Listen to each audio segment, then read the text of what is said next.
NK astro intelligent ఛానల్కి స్వాగతం. ఓం గం గణపతియే నమః. ఓం నమో నారాయణాయ. ఓం శ్రీమాతే నమః. ఈరోజు మనం తెలుసుకోబోయే టాపిక్ లలితా సహస్రనామంలోని అమ్మవారికి ఇష్టమగు నైవేద్యాల గురించి తెలుసుకుందామండి. ఇది పార్ట్ 3.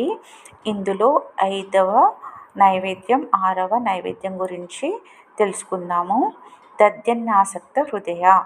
దధి అంటే పెరుగు, అన్నం అంటే బియ్యంతో వండినది, ఆసక్త అంటే అభీష్టాన్ని చూపడము, హృదయం అంటే అంతటి మనసు కలిగినది.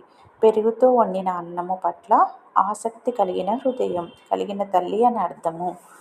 6వ నైవేద్యము ముగ్ధోదనాసక్త హృదయ. ముగ్ధ అంటే పెరుగు, ఓదనం అంటే అన్నము, ఆసక్త అంటే అభిరుచి కలిగిన హృదయం అంటే మనసు కలిగిన అని అర్థము. ఆ తల్లికి పెసలతో వండిన అన్నం అంటే చాలా ప్రీతి. పెసరపప్పు నానబెట్టి కాస్త బెల్లం వేసి పెట్టవచ్చు. పెసరపప్పు పాయసం చేసి నైవేద్యం పెట్టవచ్చు. ఆ తల్లికి ఇష్టమైన నైవేద్యంలో ఇది కూడా ముఖ్యమైనది. నేను పెట్టే వీడియోలు మీకు నోటిఫికేషన్గా రావాలంటే ప్లీజ్ లైక్, షేర్, సబ్స్క్రైబ్, పక్కనే ఉన్న బెల్ ఐకాన్ని ప్రెస్ చేయండి. ధన్యవాదాలు.